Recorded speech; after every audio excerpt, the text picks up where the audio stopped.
Ready? 5 seconds. Mr. Chairman, sir, I rise with a deep sense of gratification and a feeling of sorrow to support this bill. The observations of my honorable friend are such as if something terrific is taking place today. I would appeal to him to assess this amendment bill with a certain measures of objectivity and without any preconception or prejudice.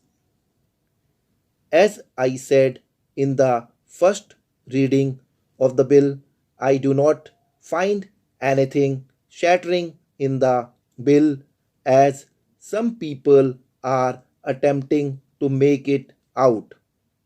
Sir, the year 1991, according to me, is a watershed and a major milestone in the long march of the nation to transform the destinies of this country by sharpening and reforming the constitution.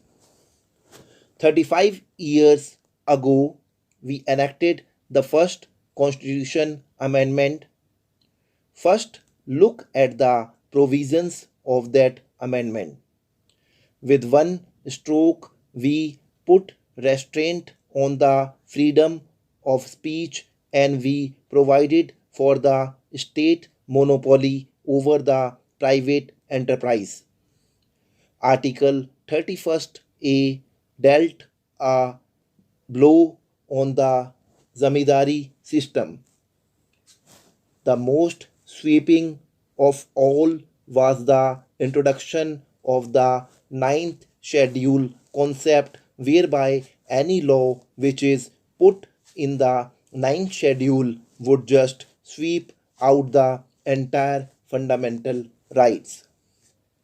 We have now put in the ninth schedule about 8 acts.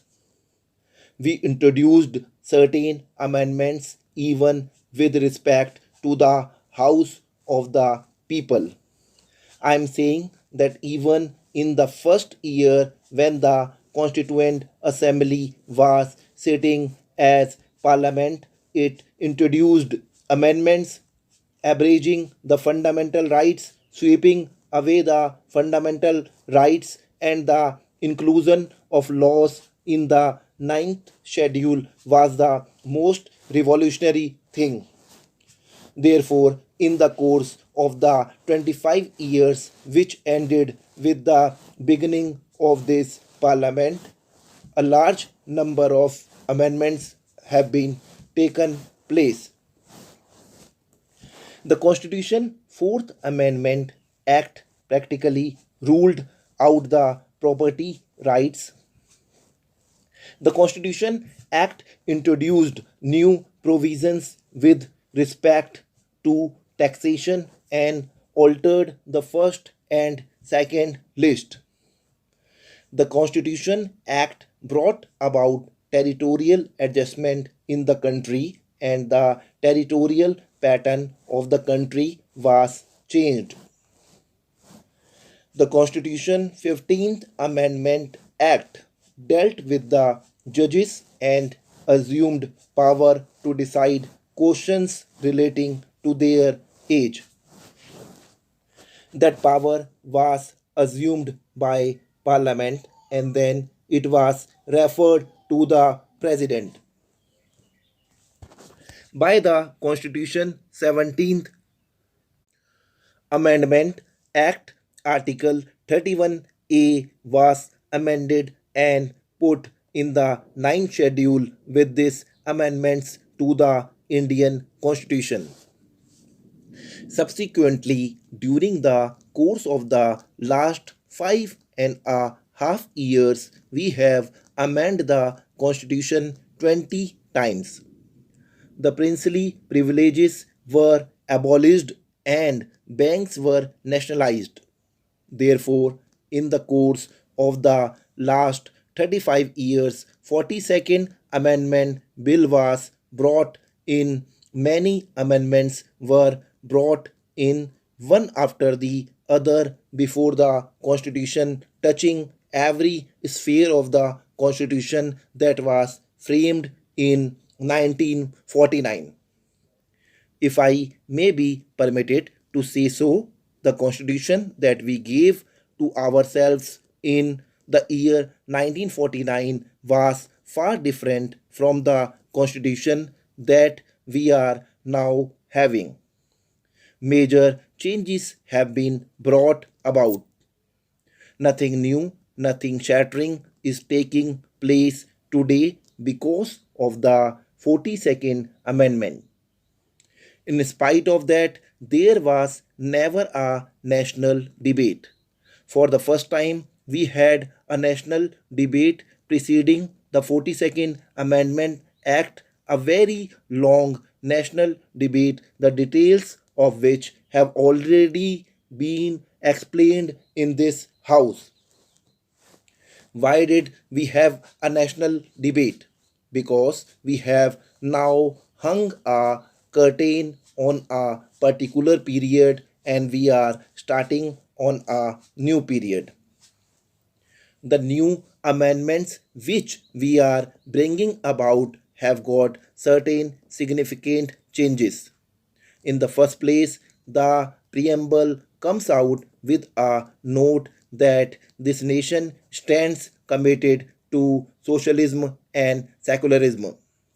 A note coming out of the change of the preamble is the announcement that a determined new era is coming, about which there is no doubt. Another important change is the supremacy of the directive principles. Formerly, it was only with respect to some sub clauses the directive principles is supreme, and the effort of the state legislatures and parliament should be in conformity with the directive principles, overriding every other consideration. If by putting an act in the ninth schedule it can override the entire third chapter relating to fundamental rights, what is wrong in saying that a law, rather than being put in the ninth schedule, if it is in pursuance of the directive principles, should override three articles in the fundamental rights chapter? I do not understand. A new branch of law, the administrative law, is beginning to develop in this country. We are now having a departure into administrative law. The dictum of administrative law as a negation of the rule of law has been thrown into the past. It has lost its relevance after the French developed administrative law. With these words, I conclude and hope that my suggestions shall be given some consideration. Mr. Chairman, sir, I am very thankful to my honorable colleague for having made a very enlightened speech on the bill and the various issues involved. There was a considerable discussion on the merits and demerits of the legislature. I must thank various honorable members for the very learned and profound discussion which they have had here in this house today.